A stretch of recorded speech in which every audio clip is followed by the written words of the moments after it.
안녕하세요. 합동문사대학교 명예교수 김경호 변호사입니다.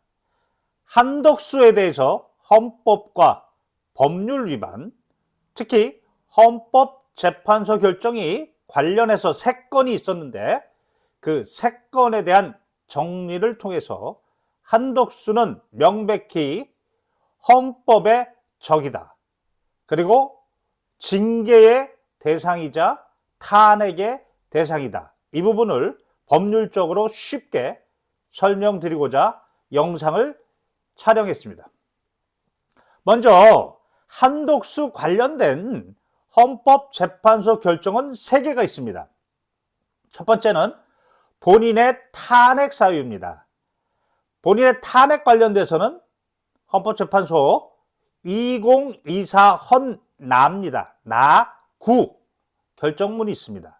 물론 파면은 되지 않았습니다. 여기서 중요한 것은 헌법과 법률 위반을 인정한 사유가 있습니다. 그게 바로 당시 국회가 지명했던 3명의 헌법재판관 미임명 행위. 그것에 대해서는 헌법과 법률 위반이지만 그 중대성과 관련해서 파면에 이를 정도는 아니다. 이렇게 이야기했습니다. 그러면 파면에 이를 정도가 아니면 헌법과 법률을 위반했는데 징계의 대상은 아닌가? 이런 의문이 들 수 있습니다. 그런데 어떠한 전문가나 어떠한 언론도 이 부분을 이야기하지 않았습니다. 그 부분을 오늘 이야기하려고 합니다.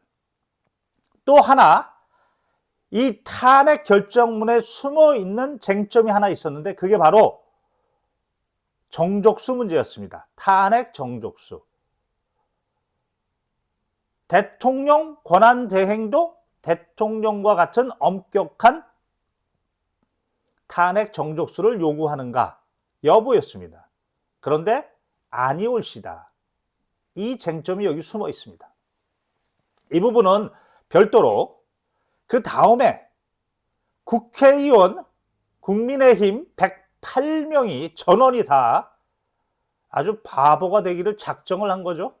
여기는 무슨 판사 출신도 많고 검사 출신도 많고 무슨 변호사 출신도 많고 법률가들이 많은데 무슨 김현장에서 오고 뭐 그런 사람들이 많을 텐데, 아니 많은데 이 사람들 전원이 국회의장을 상대로 권한쟁의를 신청했습니다.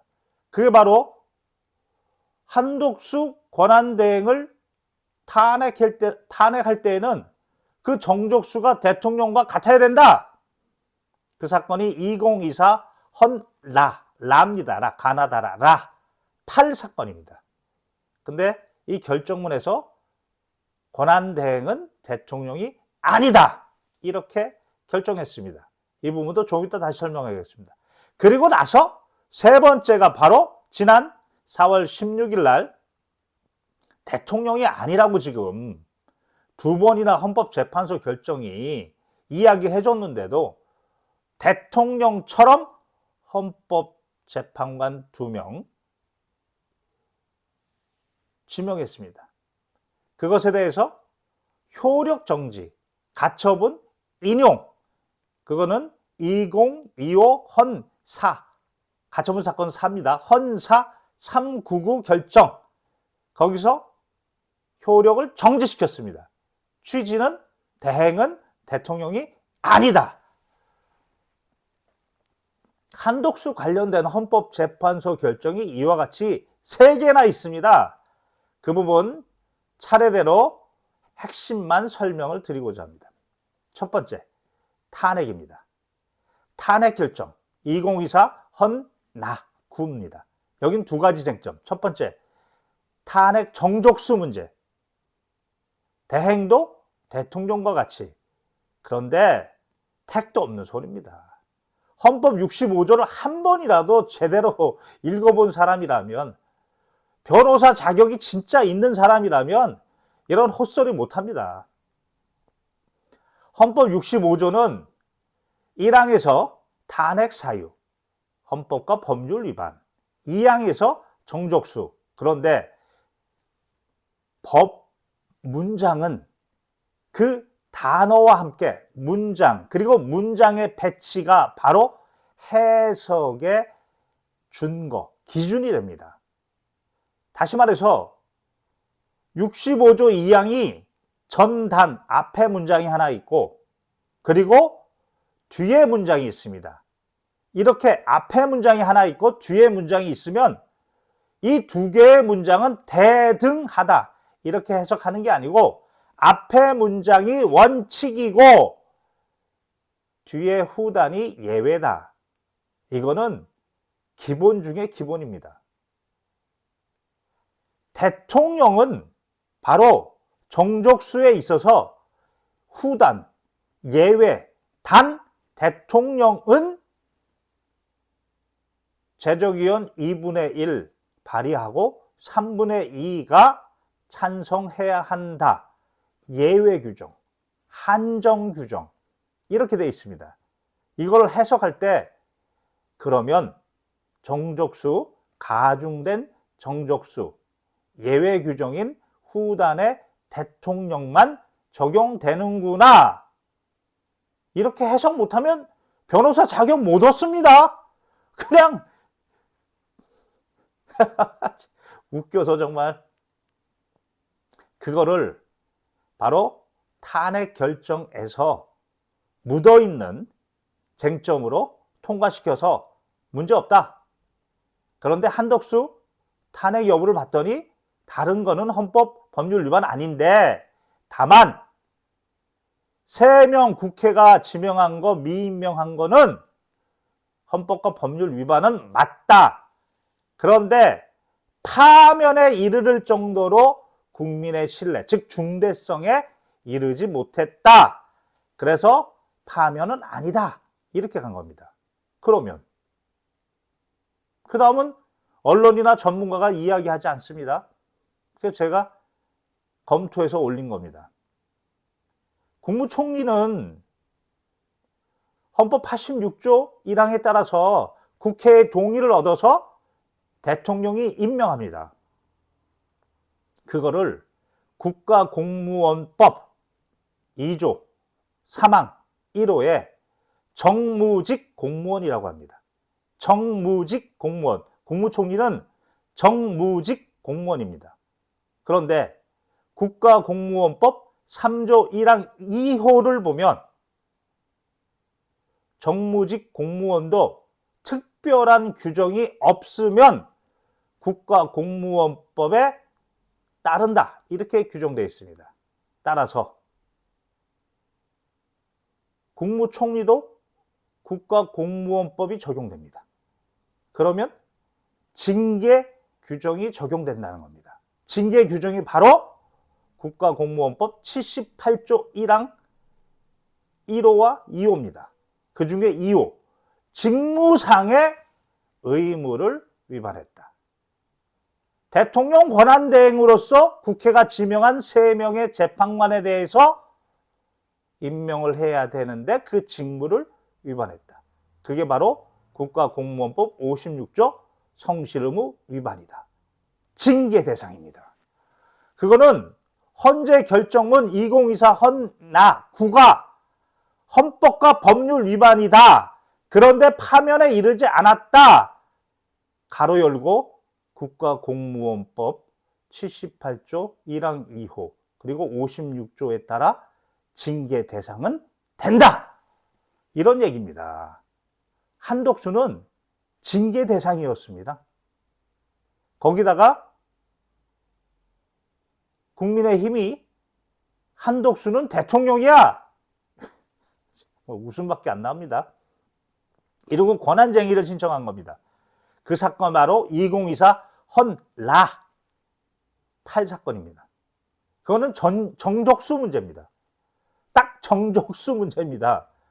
한덕수가 대통령 권한대행이기 때문에 대통령이다. 그러니까 탄핵하려면 대통령과 같은 정족수 2분의 1 발의, 3분의 2 가중된 찬성이 있어야 한다라고 국민의힘 108명 국회의원 전원이 국회의장을 상대로 권한쟁의를 신청한 겁니다. 정말 쪽팔린 줄 알아요? 쪽팔린지 정말. 저런 자들이 대한민국에 어떻게 저 안에 있는 법조인들 변호사 자격을 무슨 딱지치기해서 땄나? 그리고 사과도 안 해요, 사과도. 이에 대해서 헌법재판소는 바로 명시적으로 권한대행은 대통령이 아니다. 그리고 헌법 65조 2항에 가중된 정족수는 바로 대통령에게만 예외적으로, 한정적으로 그렇게 규정되어 있다. 자, 여기까지면 한덕수는 지금 2번에 걸쳐서 자신의 탄핵 결정문에서 너는 대통령이 아니야. 그리고 국민의힘 국회의원이 권한쟁의에서 정면으로, 쟁점으로 그 결정문에서도 다시 한번 권한대행은 대통령이 아니야! 라고 2번이나 결정문이 나왔음에도 이번에 이완규인가요? 그 사람에 대해서 다시 또 영상을 한번 촬영해야 될 이유가 있는데 등 이명에 대해서 대통령과 똑같은 인사권, 고유 권한을 행사했습니다. 그래서 이번에 4월 16일 날 효력정지 가처분 결정이 나왔죠. 그게 2025 헌사 399 결정입니다. 여기서 다시 한번 대통령 권한 대행은 대통령이 아니다. 네가 이렇게 지명하면 나중에 극심한 헌정의 혼란이 발생한다. 이거 회복하기가 어려운 손해다. 너 왜 그러냐? 정말 웃음밖에 안 나옵니다. 대한민국에는 젊었을 때 포장지 하나 좋으면 아마 그걸로 아마 늙어 죽을 때까지 파먹으면서 사는 게 대한민국 공무원 사회였나 봅니다. 이제까지 이거 싹 다 갈아엎어야 됩니다. 가처분 결정에서 대통령 아닌 자가, 대통령 권한대행에 불과한 자가 대통령 놀이를 했다. 월권 행위를 했다. 네가 그렇게 월권 행위를 하면 헌정에 극심한 혼란이 발생한다. 극심한 혼란이라는 표현 썼습니다. 헌법과 법률 위반에 이 정도면 국민의 신뢰가 무너질 정도의 중대한 헌법 법률 위반입니다. 대통령의 권한을 함부로 월권한다? 무효입니다. 탄핵 사유입니다. 이미 징계 대상이었던 한덕수가 이번 4월 16일 결정으로 탄핵 사유로 헌법과 법률에 따라서 등극했습니다. 자, 여기서 2가지만 더 추가적으로 말씀드리겠습니다. 저는 법률가입니다. 저는 정치하는 사람이 아닙니다. 법률가는 신뢰를 위한 성실이 중요합니다. 저는 성실하게 헌법과 법률의 해석을 국민 여러분께 말씀드리는 겁니다. 그 어떤 시정잡배가 지가 어떤 포장지가 있다 하더라도 아무리 무슨 하버드든 서울대든 헌법과 법률을 위반하는 얘기를 하면 저는 성실하게 그 부분을 깨버립니다. 그러나 정치인은 신뢰의 예술가입니다. 예술가라는 것은 그 탄핵 사유를 언제가 적시냐, 어느 상황에서 사용할 것이냐, 그 부분은 정치인들의 몫입니다. 그 부분은 그 정도로 말씀을 드리겠습니다. 끝으로 우리는 이번에 대통령이 정말 헌법 84조 외환의 죄, 내란의 죄를 범하나? 그러면 소추를 하면 어떻게 되나? 그냥 그 소추 가능성, 그것도 소극적으로만 규정해 놨는데 실제로 윤석열이가 범했습니다. 그랬더니 절차가 없습니다. 이번에 새로운 정부에서는 그에 대한 세심한 절차를 규정해야 될 것입니다. 대통령도 그 불이익에 대해서 정해야 됩니다. 또 하나가 있습니다. 한덕수 국무총리입니다. 대행일 뿐입니다. 국가공무원법상의 징계 대상입니다. 근데 이 사람 어떻게 징계합니까? 징계 절차가 없어요, 지금. 이 사람 위에 있는 사람들 누구를 불러다가 몇 명 불러다가 어떤 위원회를 열어서 징계합니까? 징계 가능성만 규정해놨지 구체적으로 국무총리를 징계해? 우리나라 웃긴 나라입니다. 특히 공무원들이 웃겨요, 아주. 이 사람들은 근대적인 사람이 아니에요. 아직도 왕 밑에 있다고 생각하는 사람들이에요. 대가리를 뽀사버려야 돼, 뽀사.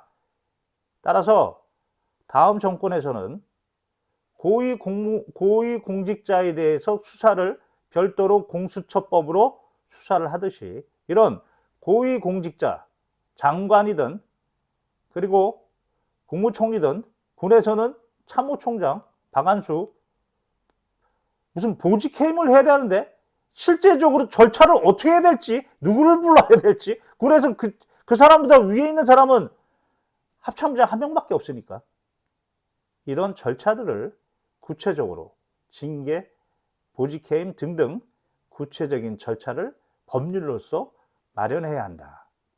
이런 제안을 끝으로 해둡니다. 이상 합동문사대학교 명예교수 김경호 변호사였습니다.